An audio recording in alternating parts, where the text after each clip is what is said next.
Fundación Libertad y Desarrollo presenta Razón de Estado con Dionisio Gutiérrez. Hace unos meses, en el viejo continente, me encontré a un amigo de la infancia que pasa hoy los 70 años. Sigue siendo una de las personas más cultas, sencillas, capaces y generosas que conozco. Pudo ser un hombre de empresa exitoso, un gran académico y hasta músico, pues toca la guitarra como los grandes, pero desde joven decidió estudiar historia. Sí, la ciencia que estudia el pasado de la humanidad. Me dijo, pude haber hecho mucho dinero para hacer algún día lo que me gustaba, pero decidí tomar un atajo y empecé a hacer lo que me gusta desde joven, para lo cual necesito poco. Resulta que vive en una pequeña granja en las montañas del norte español. Tiene un huerto, unas ovejas, 4 vacas, algunas gallinas y muchos libros. Llegó hasta el doctorado en historia. Sin pretender ser un fanático historicista, reclama que las escuelas enseñen historia como fuente de conocimiento y experiencia, pues los humanos estamos cometiendo una y otra vez los mismos errores.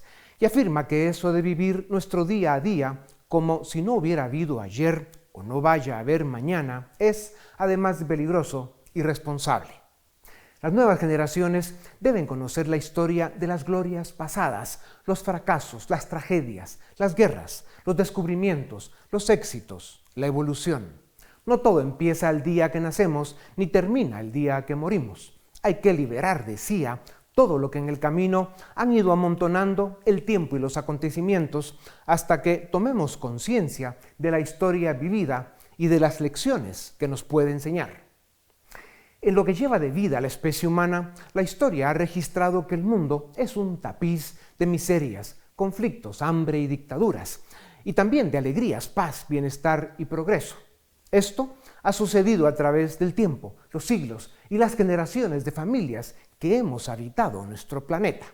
La cuestión es qué ciclo, qué capítulo de la historia tocó o tocará vivir a cada uno.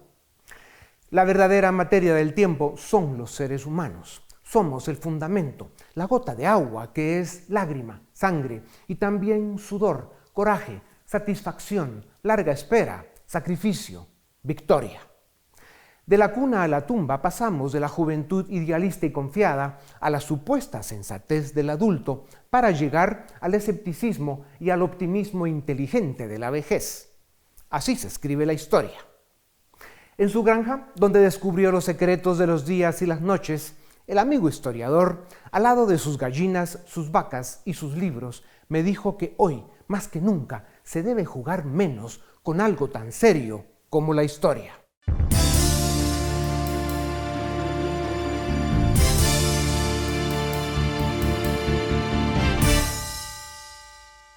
La primera mitad del siglo XX nos dejó 2 guerras mundiales, una epidemia devastadora, la depresión económica y la pérdida de más de 250 millones de seres humanos. Estos hechos en la historia de la humanidad se dieron en el marco y en parte a causa de la expansión del comunismo, el ascenso del fascismo y el oscuro paso del nazismo en Europa. Aberraciones políticas y humanas estas, que se caracterizaron por su violencia, su represión, la cancelación de libertades civiles y el asesinato del contrario. Santayana sentenció que quienes no pueden recordar el pasado están condenados a repetirlo. La segunda mitad del siglo XX tiene como evento estelar la llegada de la democracia liberal, capitalista, con división de poderes y sistemas de justicia respetables, que dieron vida a lo que hoy conocemos como el Occidente desarrollado.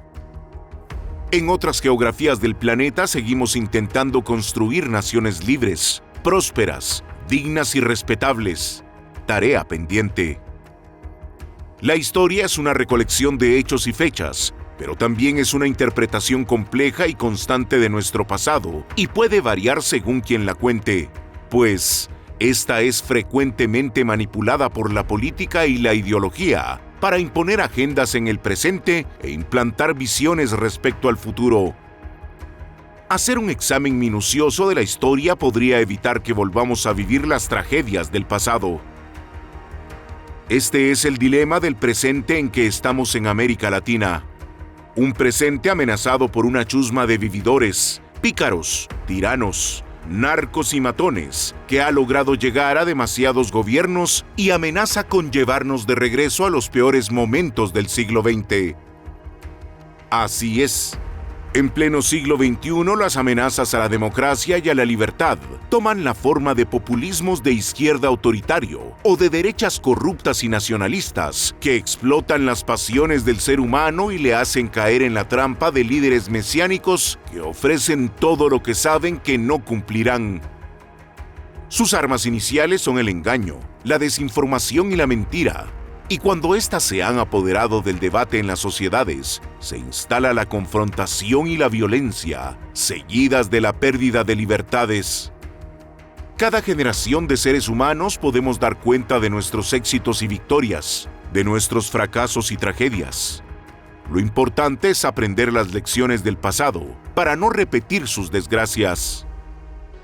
El desafío de nuestro tiempo es rescatar la agenda de la libertad, que toma vida con la democracia liberal, la división de poderes, un capitalismo basado en el libre mercado, gobiernos respetables y ciudadanos presentes que cumplen con sus obligaciones, exigen que se respeten sus derechos y creen en la agenda de la libertad, pues saben que es el único camino al desarrollo y el bienestar de las naciones.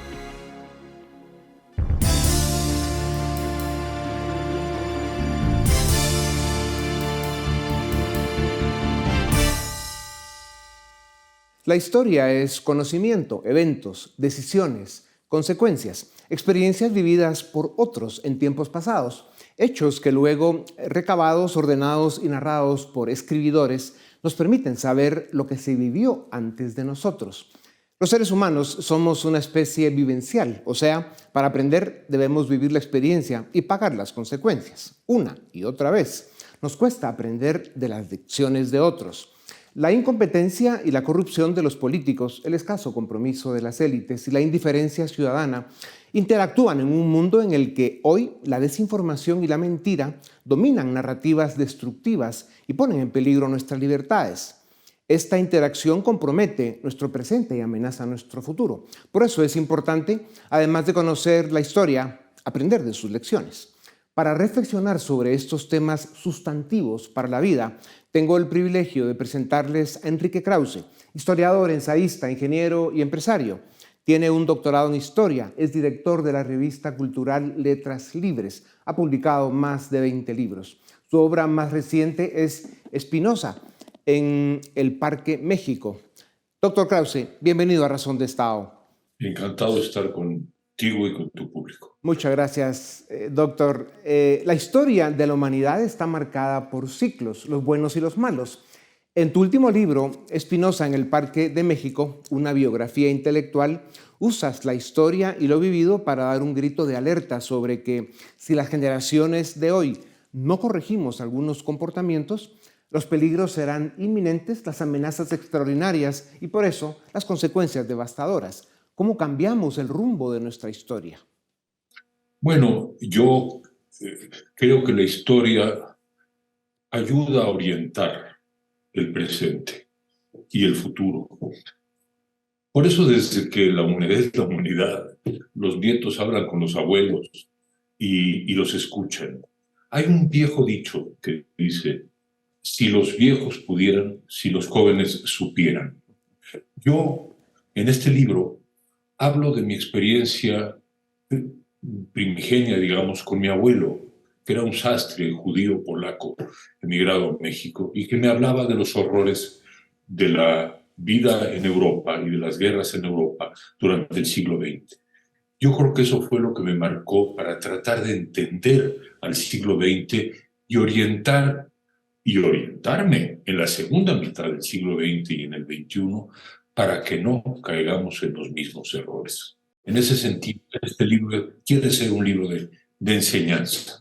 Doctor Krause, precisamente hablando del siglo XX, a través de él, lo que algunos llaman la modesta democracia liberal, enfrentó y superó guerras, dictaduras y populismos de izquierda y derecha.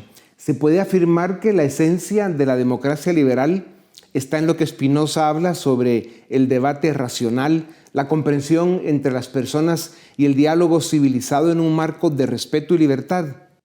A mí no me cabe duda de que ese es el único camino que nos queda a los hombres si no queremos sucumbir, morir matándonos unos por los otros. Desde las guerras ideológicas religiosas del siglo XVII, pasando por todos los siglos hasta llegar al atroz siglo XX, en donde Alemania, el país más civilizado de Occidente, sucumbió al hechizo de un hombre que provocó decenas de millones de muertos. No nos queda, y donde también en Rusia una aurora de esperanza revolucionaria terminó en una pira sangrienta. ¿Qué nos queda a los hombres más que entendernos civilizadamente a través de la razón? Spinoza en el siglo XVII era el emblema de la razón. Bueno, pues, ¿qué nos queda más que la razón y el mensaje racional, liberal de hombres como Spinoza? Si la democracia liberal es el sistema que ofrece y permite alcanzar mejores resultados que cualquier otro, ¿por qué nos cuesta tanto promoverla y defenderla? ¿Por qué el populismo engaña tan fácil? Bueno, es que la democracia y la libertad no son sexys, vamos a decirlo así. La gente joven ha pensado, y durante el siglo XX pensó mucho, en los destinos heroicos de ser guerrillero, de ser héroe social, de ser revolucionario, de ser como Trotsky, como Lenin, como el Che Guevara, como Castro. Pero justamente el libro, Spinoza en el Parque México, lo que hace es recorrer esas experiencias. ¿En qué terminó todo ello?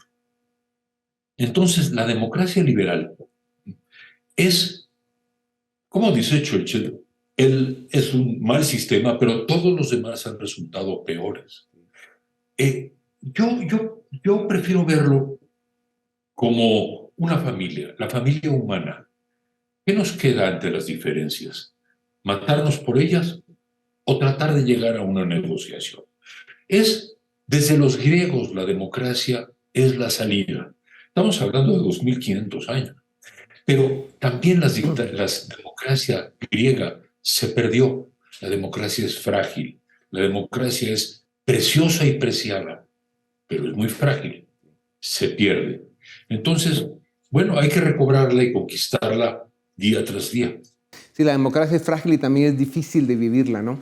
Doctor, en tu libro hablas de las dictaduras latinoamericanas en los años 70. ¿Qué lecciones puede aprender América Latina de esa época? ¿Corremos peligro de regresar a los sistemas dictatoriales de ese entonces? Mira, yo me opuse como demócrata liberal a los dictadores militares de América Latina y escribí contra ellos artículos, ensayos. Al mismo tiempo, nos opusimos también a los movimientos revolucionarios y guerrilleros y a la dictadura cubana, porque no distinguíamos entre dictaduras. Dictaduras buenas, dictaduras malas, dictaduras de izquierda, dictaduras de derecha. Esas dictaduras mutaron, esos sistemas mutaron en el siglo XXI en los populismos, que es de nuevo la reverencia al hombre providencial, al hombre carismático, al que concentra todo el poder. Y al mismo tiempo el monopolio de la verdad pública. La pesadilla de George Orwell en 1984 no se llevó a cabo en 1984, se está llevando a cabo en nuestro tiempo. Entonces, los aspectos más preocupantes, más terribles, más destructivos del siglo XX han mutado en el siglo XXI en los populismos de izquierdas o de derechas. Trump o Chávez, da igual, es lo mismo. Frente a esto, no tenemos otra opción más que insistir en que el diálogo, la tolerancia, la civilidad, el debate, la importancia del debate. Dos personas frente a sí, una frente a otra, debatiendo sobre sus creencias y sobre sus ideas. Doctor, entonces, ¿por qué si la historia nos lo ha demostrado docenas de veces que defender las libertades civiles y un sistema democrático con división de poderes y respeto a la ley es el mejor negocio que las familias y los ciudadanos en todos los sectores de la sociedad podemos hacer? ¿Por qué se nos hace tan difícil? Bueno, porque uno de los misterios mayores del ser humano es el enamoramiento casi religioso por la figura del líder providencial. Yo creo que esa especie de tendencia mesiánica en la humanidad es tan antigua y ha ocurrido con Napoleón, ha ocurrido en el siglo XX, ha ocurrido con los líderes carismáticos a lo largo de la historia. El hombre es más propenso a creer, a utilizar sus pasiones, a dejar libres sus pasiones, sus prejuicios, sus creencias, que a reflexionar. ¿Qué le vamos a hacer? Esa es la realidad y sin embargo tenemos que luchar contra ese dominio de la pasión explosiva, sí, para entendernos civilizadamente. Claro, y muy bien dicho. ¿Por qué el socialismo, que es un fracaso, seduce, cautiva y atrapa a tantos intelectuales? Bueno, en el caso cubano, que es muy importante, porque la promesa de la Revolución Cubana fue tan extraordinaria, hechizó a tantas personas, que simplemente nubló la realidad o la ocultó ya por 60 años, ¿no? Decía un poeta, T.S. Eliot, el ser humano tolera muy poca realidad. ¿Qué nos queda? Insistir en que la gente vea de frente el fracaso del socialismo en la Unión Soviética, en China, cuando fue socialista, porque ahora ya es un partido único capitalista, y sobre todo en Cuba, tan cercana a nosotros, en Venezuela, que lo vea. Y insistir una y otra vez a que exista, a quitarse esa venda de los ojos. Pero quiero decirte algo, la alternativa no necesariamente yo nunca he creído que es el liberalismo económico a ultranza, el neoliberalismo o el capitalismo feroz. No, yo creo que el Estado tiene una función en la educación, en la salud, en la atención de las necesidades de los más pobres. Por supuesto que sí. Pero para esto no es necesario implantar la dictadura socialista. Claro. Creo en la democracia con orientación social. El problema de que unos y otros no entiendan el proceso económico provoca consecuencias muy graves, ¿no? Los socialistas porque destruyen naciones, empezando por desmoronar su economía, y luego los populismos de derecha pues igual, ¿no? Ahuyentan la inversión y paran el proceso de desarrollo económico. ¿Por qué es tan grave que no se entienda el proceso económico? Yo quisiera pensar que hay formas para aprender el proceso económico, el sentido de la democracia, la importancia de las libertades antes de perderlo todo.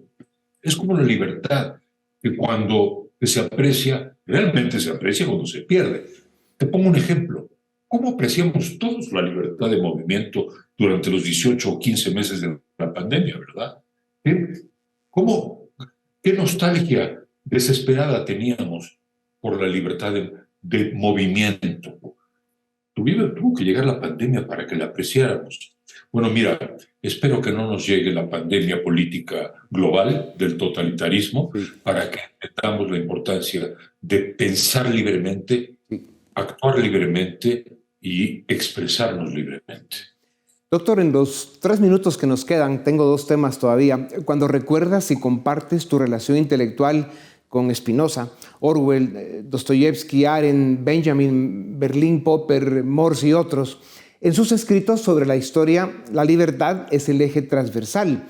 Pero Orwell, ya lo mencionabas, hablando del siglo XX, nos alerta sobre el poder de la mentira en la política. ¿Por qué es tan vigente y peligroso esto en pleno siglo XXI? Es el mayor peligro. Cuando los seres humanos dejamos de creer en la verdad objetiva, cuando la verdad se vuelve lo que sentimos que es la verdad, es imposible entendernos. Si tu verdad es tu universo y mi verdad es mi universo, no nos queda más que confrontar esas verdades y termina todo en la violencia. Por eso Spinoza, en el siglo XVII, un judío excomulgado porque pensaba distinto e inventó una religión nueva, la religión de la razón, de la libertad de expresión, de la libertad de pensamiento. Por eso es el emblema en el que me formó mi abuelo y en el que yo me he formado. Invito a tus escuchas, a tus televidentes, a que se asomen al pensamiento de ese gran personaje tan discreto, tan sencillo del siglo XVII. Borges dijo algo así: las dictaduras fomentan la opresión, el servilismo, la crueldad, pero lo peor es que fomentan la idiotez. Muy brevemente, ¿es cierto? Una verdad de oro que dijo Borges, ¿no? Ese grandísimo autor de nuestra lengua y un autor universal. Es absolutamente cierto. Los hombres somos arrastrados por la pasión. Tratemos de introducir la razón. ¿Será por eso que el populismo nos acerca tanto a la dictadura? Claro, el populismo es, yo lo veo así, como una mutación de los totalitarismos nazifascistas y comunistas del siglo XX. Una mutación, como el virus mutante. Lo tenemos con nosotros. Estamos viviendo y amenazan nuestras libertades y nuestro sentido de la realidad, al grado de confundir la mentira con la verdad. Debemos de insistir una y otra vez, como en la novela de Orwell, en la importancia de la verdad. 4 más 4 son 8. 4 más 4 no son 37 o lo que aquel piense. Quienes hemos tenido el privilegio de tener este libro en nuestras manos pensamos que su lectura es indispensable, imprescindible. Los humanos debemos seguir evolucionando para aprender de los errores y las tragedias del pasado. Esto se puede hacer aprendiendo de la historia, como la cuenta Enrique Krause, con rigor y honestidad intelectual. Doctor Krause, querido Enrique, gracias y hasta muy pronto. A ustedes también, gracias por acompañarnos una vez más. Esto es Razón de Estado.